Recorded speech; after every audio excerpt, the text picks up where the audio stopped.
Hey friends, welcome to the Rhythms for Life podcast, where each week we talk about resilient rhythms that help you take charge of your mental, spiritual, physical, and relational health. This season's conversations come from our best-selling book, The Fight for Us: Overcome What Divides to Build a Marriage That Thrives. So grab your copy, invite your friends, and let's build healthy relationships together.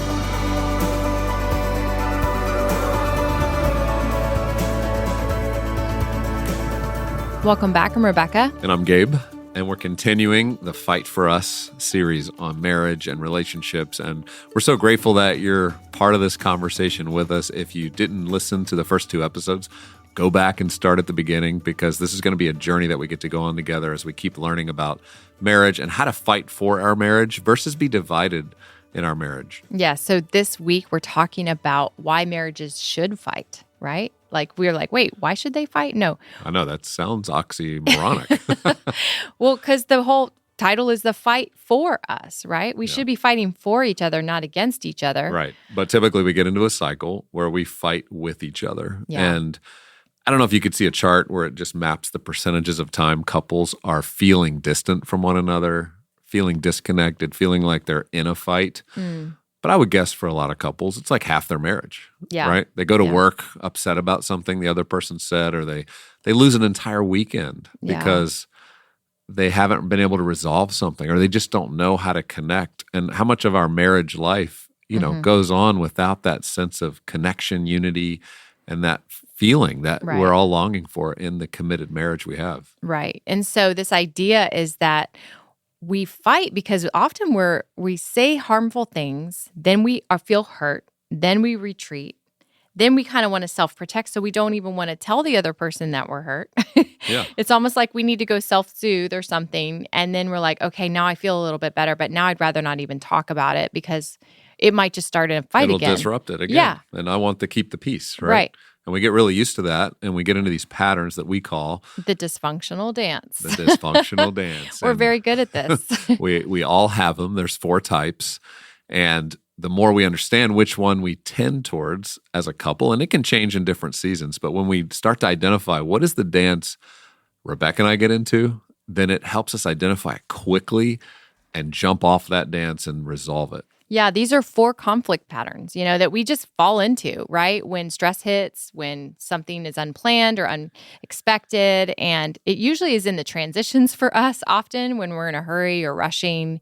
And then all of a sudden, before we know it, we are doing the dance. And so we've identified 4 dances in the book, in this chapter, how we fight the dysfunctional dance, which are silent, intense, avoidant, and anxious. So 4 different dances. Yeah, and they're all triggered by hurt. I mean, they all start with us retreating in our own way. Right. And then responding in our own way.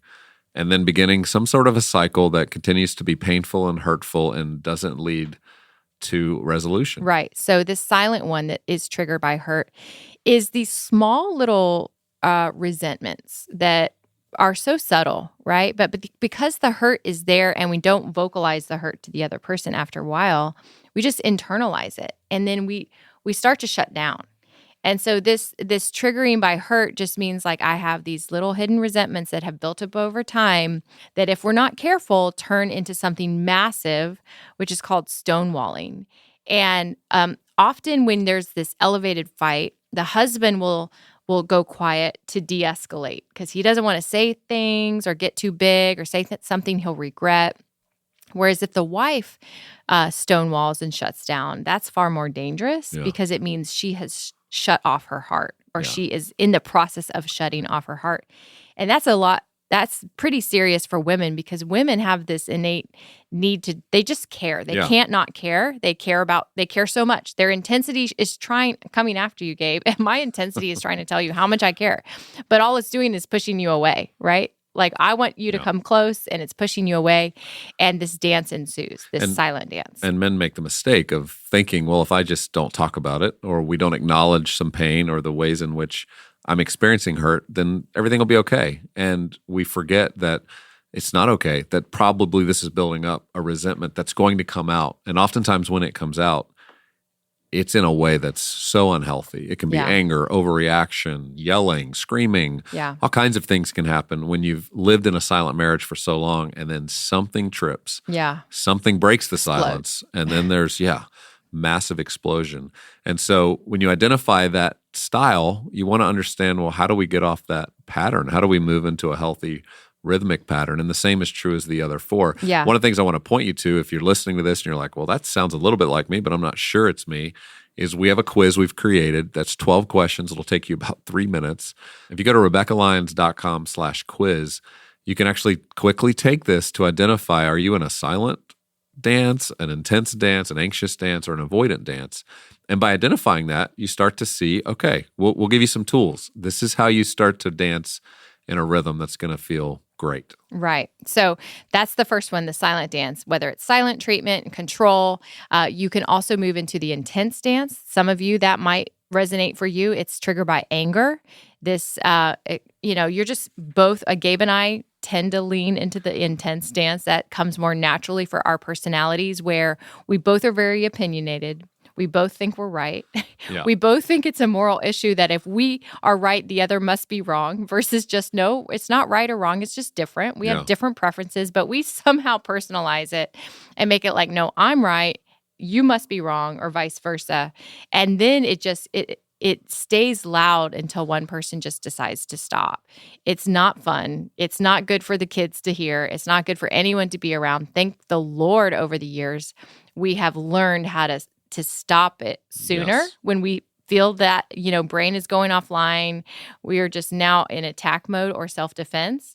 But that's a scary one. And we have done this quiz. We already have had a lot of people take this quiz. And quite frankly, what's remarkable, I didn't think this would be the results, but the highest scoring dance is the intense dance. I know a lot of intense marriages out there. Yeah. So like a lot of dances happening that are intense. So people are talking, right? Yeah. But the second one on the list is silent. So it's a mix, right? Yeah. You've got the most are intense and the nothing, second guys. are silent. So some of you are talking it out in an unhealthy way, probably, and some of you are shutting it down. Right. And the reason why we do dance, there are these secondary gains to dances that we talk about in the book. And like for the intense, for example, the gift you're getting is that you both care enough to stay in it, right? Like you're still trying. Yeah, you got energy to fight. Yeah, you still have energy. to fight for your marriage. You do get older and you're like, I don't have the energy to yell as much. I don't like how it feels.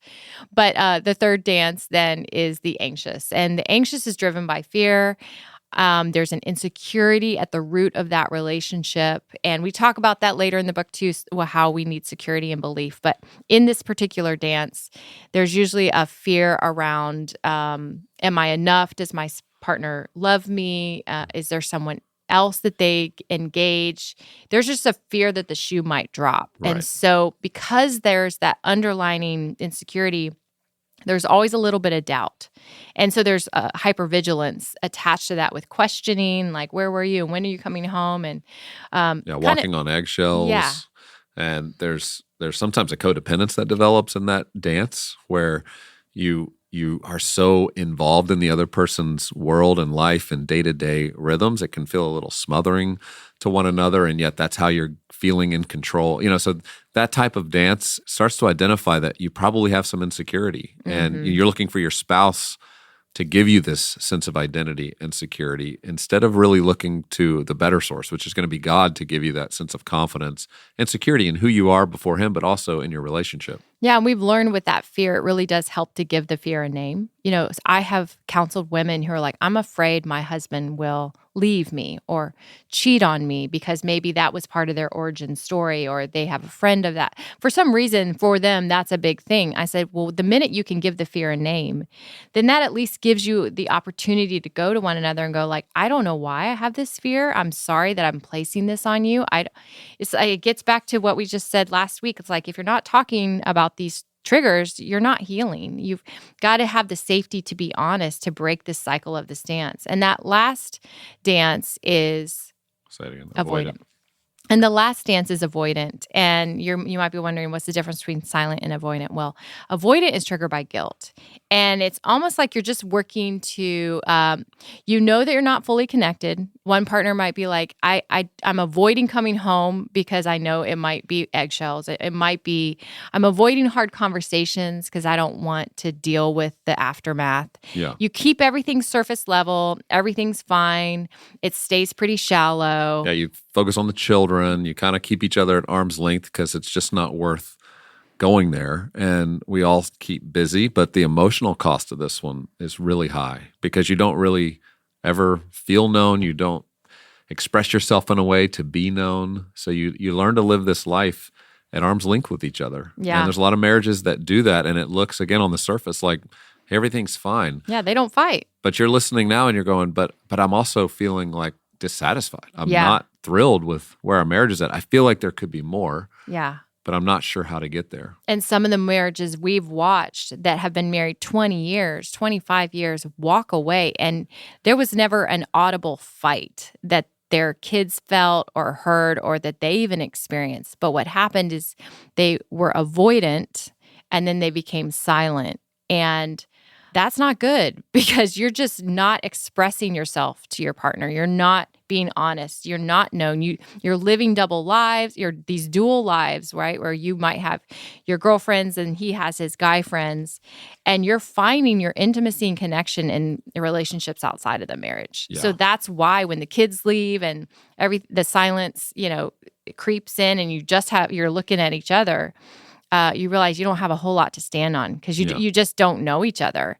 And that's why 2020 was so hard on marriages. Like everything stopped, the noise, the loud, and the energy, the distraction. Mm-hmm. In the book, we call it the dopamine of distraction. It feels good to stay distracted. We don't have to confront the pain. Yeah. But then you're left looking at each other and you're like, I don't even know you. Well, it's not just 2020. It's every summer. I mean, when we Yeah. look at the research, the Google searches for marriage help spikes every summer. Every summer, I know. Now, why is that? It's because we're each home a little bit more. We're getting a little more time together. We're less distracted with maybe work or activities or hobbies. This kids' school stuff, Yeah, whatever. the kids are home. There's a little more stress happening. Yes. And all of that starts to contribute to us going, man, our marriage is not doing well. We get into that dysfunctional dance. And if we can just remember that the dysfunctional dance is there to create emotional disconnection. That's the goal of this dysfunction. It's emotional disconnection. And when we recognize that that's what's happening, we now can start to take some steps towards how do we start to process through those emotions? How do I get relational healing? Mm-hmm. And you can't do that alone. Mm-hmm. So many times the temptation and the enemy's desire is for you to go off on your own and you'll figure it out. Yeah. Versus knowing God's actually designed healing to happen, relational healing, emotional healing with your spouse. It's going to take the risk of turning towards one another, of acknowledging some of the pain of those feelings, and then expressing that desire to say, hey, Rebekah, I don't even have words for this. I just want us to be more connected. Will you help process this with me? I don't even have, and sometimes I don't have words for it.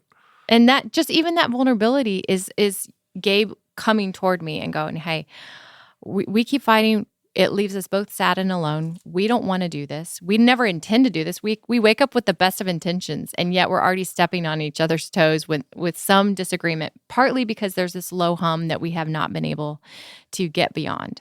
And when that happens and you start feeling like you're in this rut, this loop of this dysfunctional dance, and you don't talk about it, what'll happen is you'll have these inner agreements, and it's the enemy coming in who chooses to accuse and get us to agree. And so the enemy used to do this with Gabe and would say things like, look at him, he doesn't even care. He's moved on. He's going about his day. You're kind of destroyed by like what just happened. But it's Gabe's ability to compartmentalize and de-escalate. And then all of a sudden I'm internalizing like I'm alone in this. He doesn't care. And I'll go, it is what it is. I'll make an agreement like, this is the best we're going to get is we just like de-escalate the dance so we stop fighting. But man, we're going to have to just go self-soothe on our own. And unfortunately, we'll just have to make the most of it. You lose a little hope that this can change. And then sometimes that, again, on your own, you can go, I don't think I can do this. I mean, that's the worst step. That's the next step to disunity, because then not only you're like, oh, I'm satisfied with whatever, But now it's like, no, I'm not satisfied with whatever. I Right. actually don't want this. Right. And that's the slope. That's the slippery slope of trying to figure this out on your own. And so the invitation with the dance is come toward one another, share the fears, share the vulnerability, share the insecurity, and just say, can we together? Like, do we together desire to try? Yeah. And just identifying that you have a dance, I mean, it helps you know, okay, it's okay. We're not alone. Like every couple has some way they're responding to this hurt or this anger or this disappointment, and have the courage to just say, this is ours. Take the quiz, talk about it. You might find that your spouse comes back with they're silent and you come back intense and you go, wait, we're not matching up. We should process through that. Like, why do you respond that way?